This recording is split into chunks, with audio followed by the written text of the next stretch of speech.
This is to all those who've been listening to old-time radio that I've been podcasting for 12 years. It's time for you to purchase the old-time radio collection now at the lowest prices ever. 500 gigabyte external hard drive chock full of radio shows that we all love. And don't forget the bonuses. Here's my offer. I need everyone who hears my voice to go to oldtimeradiodvd.com to place your order today. With every order, I will include a comprehensive show guide with episode descriptions. Over 1,982 pages. This is truly once-in-a-lifetime deal. Place your order today at oldtimeradiodvd.com. You will be glad you did.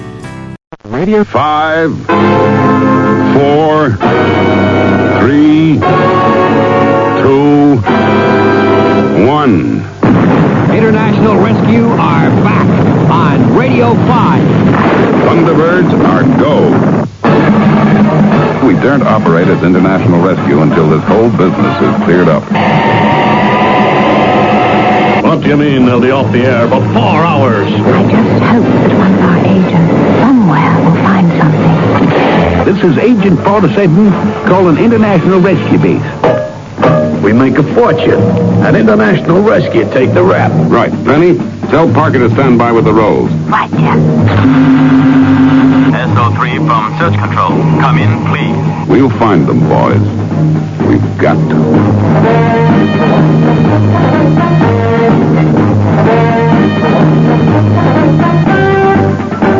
Tonight's episode, The Imposters, introduced by Thunderbird's mastermind, Jerry Anderson.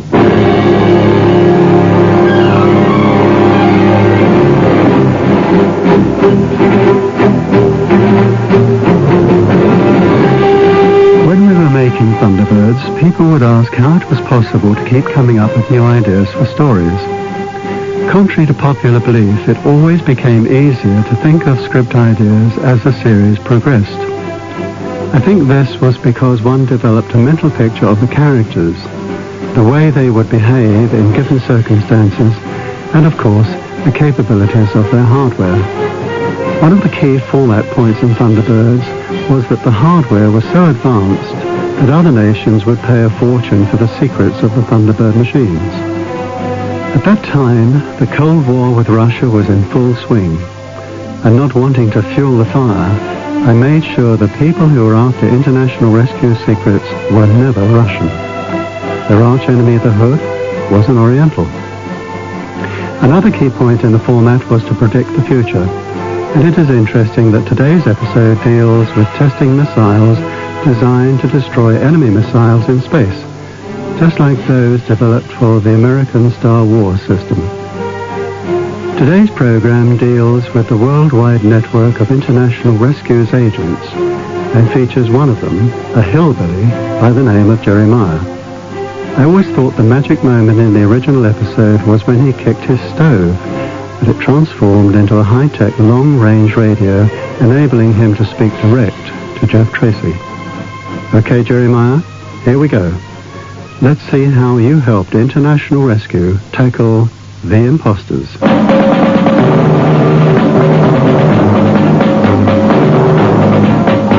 Well, I guess I never thought I'd see the day when International Rescue would be hunted down like common criminals, but that's just what was happening. Some pretty mean crooks had faked a rescue at the Aeronautical Research Station, using our name and uniforms in order to steal the plans of the AL-4 Space Interceptor missile, which could change the whole balance of power in the world if it ever got into the wrong hands. But now, we were in a whole heap of trouble. World security were scouring every corner of the globe to find our headquarters. Of course, I knew our cover-up would stand any scrutiny. But what if our help should be needed during the search? We just couldn't blast off and take a chance that our position would be plotted. All we could do for now was keep our fingers crossed and follow the search progress on the video. And this is your World Television reporter, Eddie Kerr, bringing you the latest in the search for the traitorous International Rescue gang of crooks. Traitorous crooks. How do you like that? I heard, Virgil. We filmed an interview today with General Lambert, Supreme Commander of the search operation, and, well, let's take a look at it. We know what's going on without having to listen to that.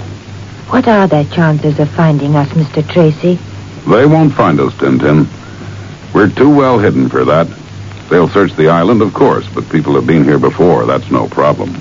Well, what are we going to do, Dad? Only one thing we can do, Scott. Find those guys, those imposters who stole the plans. Meanwhile, we daren't operate as international rescue until this whole business is cleared up. But where do we start, Father? We haven't a thing to go on. Well, this is where our agents come in. As you know, International Rescue has got agents all over the world. This map shows the network and the territories covered by each individual. All agents will be alerted. Every piece of information, however unimportant it is, to be radioed in. Lady Penelope will leave for the States in order to question eyewitnesses in case they can throw some light on the situation.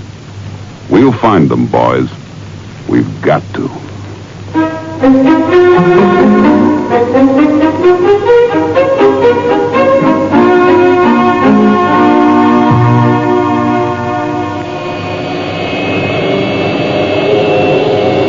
Will passengers in the first-class wing compartment please fasten their safety belts? Oh, very nice. I must say, milady, I always think myself it's the best way to travel. First class.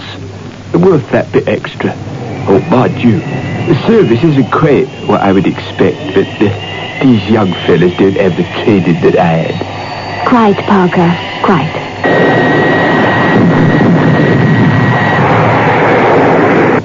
Difficult. It will be very difficult. I beg your pardon, ma'am? Oh, nothing particular, Parker. I just hope that one of our agents somewhere will find something. Penelope was to get her wish sooner than she expected. Where'd that critter get me? Somewhere in the hills of Tennessee, Agent 47 was out hunting. Yes, reckon that'll do for supper.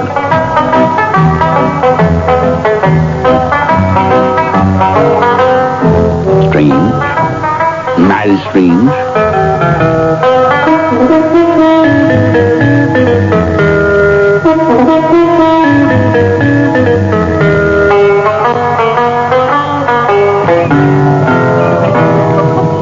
Hi there, Ma. Huh? I reckon I'm a mite late, but had to get up to the old mine on account of some business. Business? What business? Well, now, Ma, it ain't for me to see. Kind of between me and that there Mr. Tracy. What you see? Can't rightly see. But the orders were to report anything that might suspicious. And that's sure what it was. Suspicious.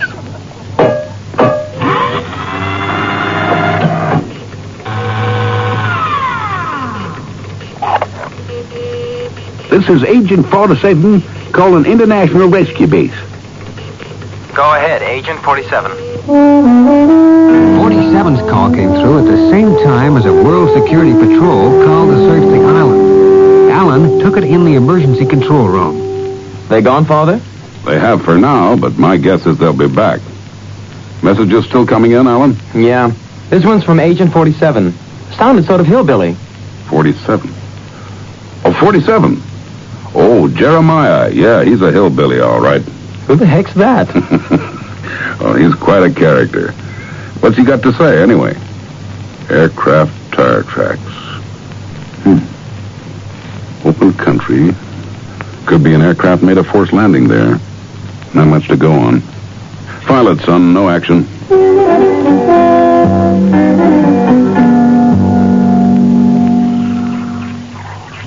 What's on your mind, Mo? Well, I was just wondering if there's anything out of that old mine. Yep. So wondering the same thing myself. Sure enough, deep in the workings of the old mine, two of the crooks were gloating over their achievement while a third member was away bringing back a buyer for the stolen plans. Hey, this is the best hideout I ever had, Jenkins. Yeah, and the best deal. We make a fortune. And International Rescue take the rap. Yeah, kind of tough on those guys, though. Yeah, I'm eating my heart out.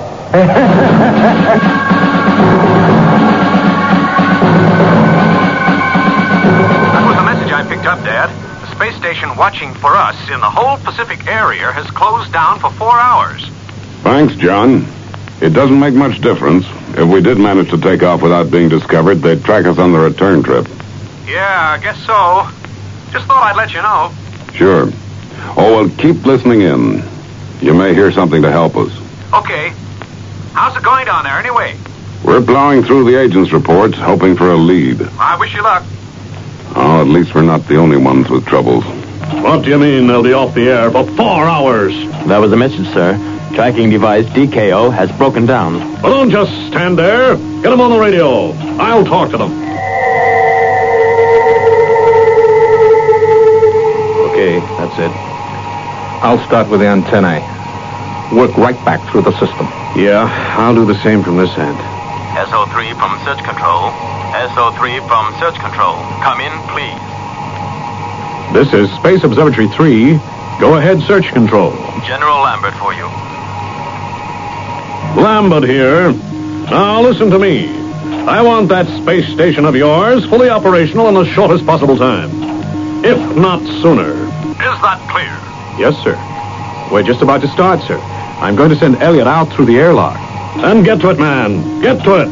Call me back when you're fixed it. Right. Let's get started.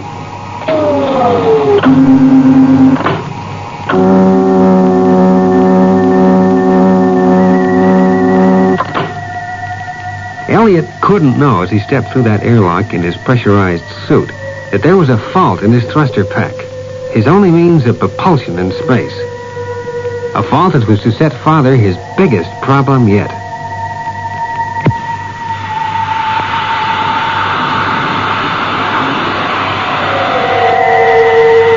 Okay. I'm at the antennae. How does it look? Can you tell? Yeah. It looks like it's gonna be a long job. All right. But don't rush it. Better use your tie ropes and double check them, too. Tie rope, double check. Okay, fine. We don't want you drifting off into space. Call me if you want me. I'm gonna make a start in here.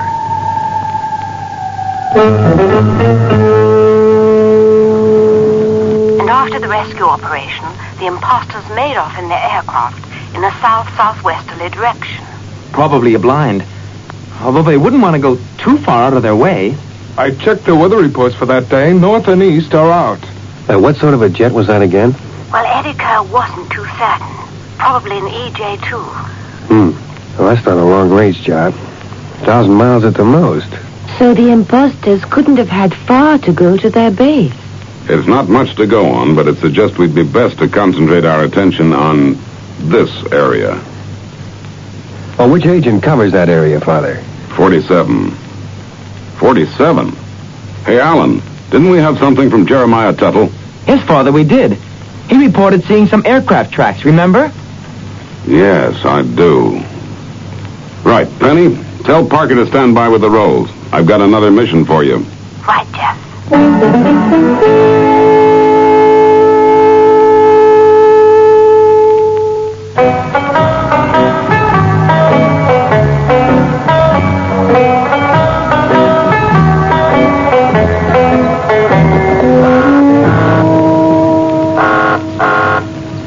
Ain't that there the emergency call sign, Jeremiah? Sure is. It's why I'm rushing, Ma.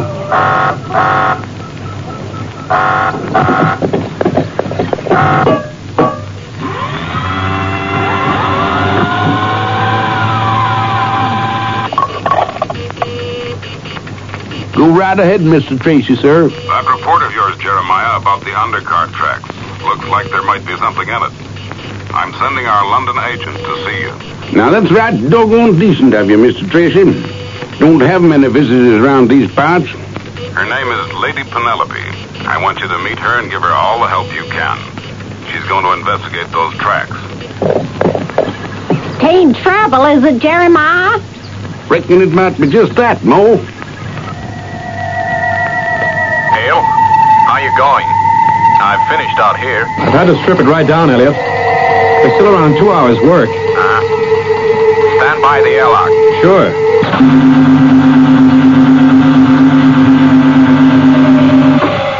one final check before re-entering the capsule, he unclipped the tie ropes and prepared to use his thruster pack.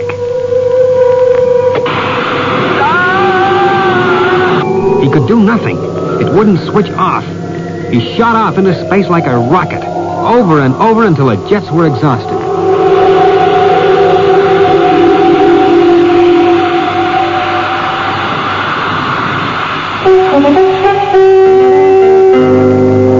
There was nothing I could do, General. Elliot just shot off into space like a rocket. His suit will protect him from the radiation, but allowing for the time he spent working outside, I guess he's only got about 3 hours of oxygen left. 3 hours? What for?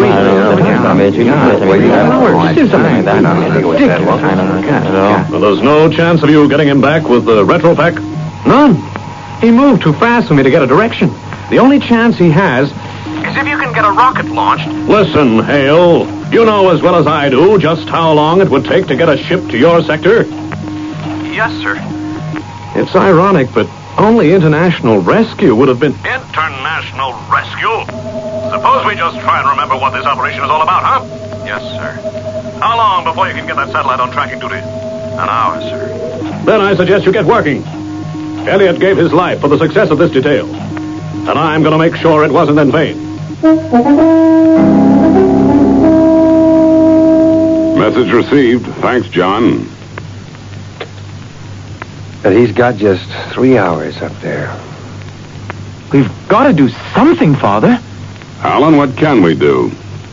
Unless Penelope comes up with something, we can't make a move.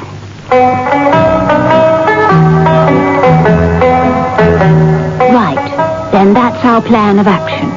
Kind of figured that as I know this part of the country, you'd let me handle it, Lady Penelope. I'm sorry, Jeremiah, but I want this one all to myself. Come on, Parker.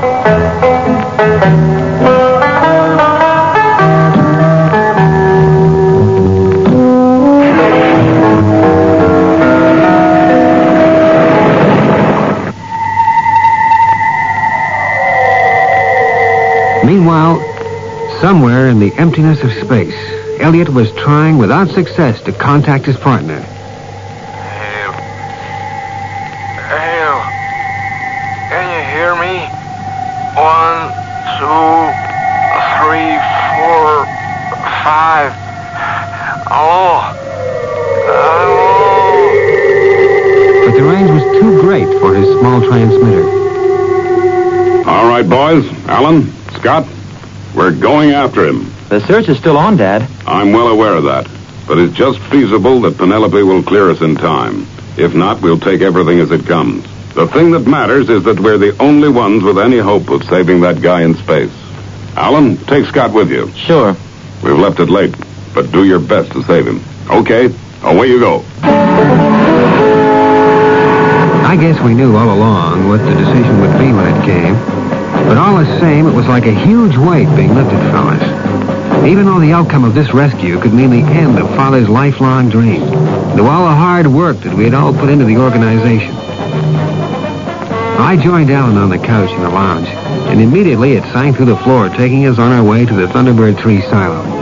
In a matter of seconds, we were underneath the towering form of our interspace communications vehicle. Then we were being injected upwards through the boarding hatch into the flight control deck. While Alan settled into his takeoff couch, where he quickly went through the pre-launch procedure to ensure everything was A-OK for the trip, I set about zeroing the radar tracking equipment, which was needed if we were to find that guy up there. It would be like finding the proverbial needle in a haystack with all those satellites and meteorites about, but that's the chance we would have to take. Then, with all checks completed and final clearance from control, Thunderbird 3 blasted off.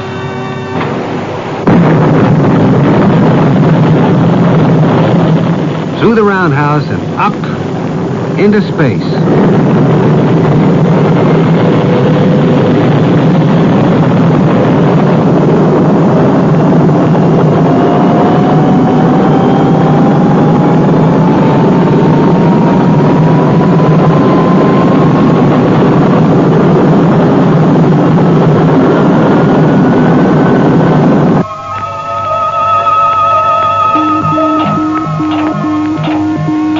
Sector 4 reports unidentified rocket launch. Did they get a bearing? No, sir.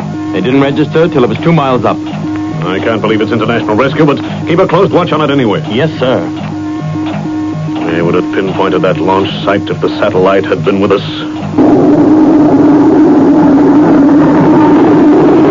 I better switch on the tracking equipment. We're in the area. Try increasing the range. Well, I'll try. But if I extend it any more, we may pick up so many trails we won't know which is Elliot. There. Did you see something? Yep. Try it on vision. There he is. Oh, what are we waiting for? Let's go and get him. Hey, a few more hours, and the plane should be back with the fire. That's it, Corella. And it'll take good American dollars to buy this little lot. They can keep their foreign money. Outside, Penny and Parker had arrived. This must be it, lady. We've got them cornered, all right. I'll fire a warning shot. Oh, no. Parker, why did I ever come here? Why? Look at all this mud. It's everywhere. Someone out there. Get the rifles. It's not so loud, milady. If they hide there, they'll hear you. Oh, Parker, why didn't I let those hillbillies do this? With her gun out of action, well, there was nothing they could do. Guess I'll shoot first and ask questions after. Guess it's about time I took a hand, Mo.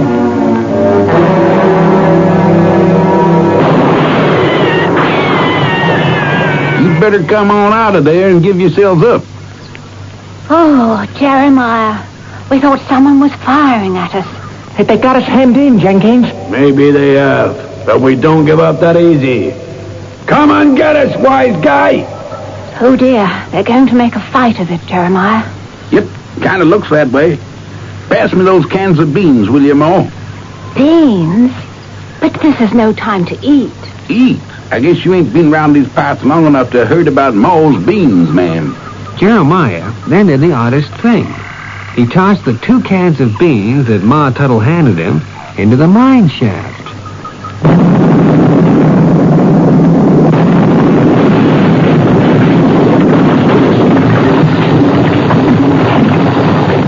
They got us pinned down now. Okay, you win. Hey, let's get out of here.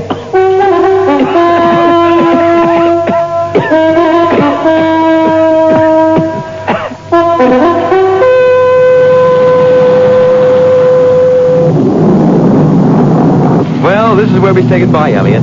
Yeah, I know I keep saying it, but you guys saved my life. Thanks. And, well, it's just great that you guys have been cleared. You can say that again. That call for us from base sure lifted a lot of worries.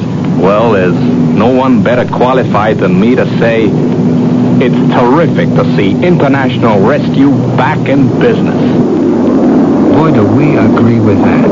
After those imposters were safely behind bars and the secret papers returned to the Aeronautical Authority, we had a real wing-ding party to celebrate our success.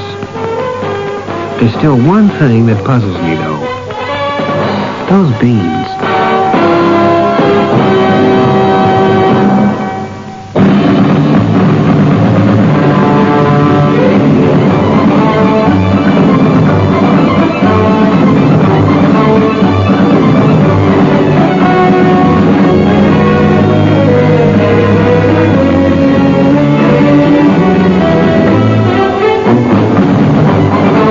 Listening to The Imposters, brought to you by Jerry Anderson with help from his fan club, Fanderson. The series was produced for Radio 5 by Christopher Aldrich. Coming up next week on Thunderbirds, the Cham Cham. I just can't get Brains and Alan to eat anything today. They say they haven't got time. Well, Mother, they've just got to get the combination of this code cracked. Well, it seems to me... Oh. Go ahead, Penny. Jeff, urgent news. We've traced the men who've been sabotaging the transporter planes. Good work, Penny. Brains, are you there? I want you up here right away. I'm on my way. Okay, Penny. We gotta work fast. Right. Now, Tintin's going to show you some of the evidence. Now, this, of course, was after that machine of his had done the translating for him. That's it? Oh, of course. Why didn't I think of it before? Think of what, Brains? What are you talking about? That's it.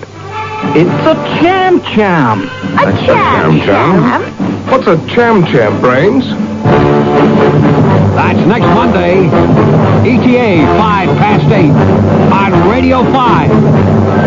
FAB.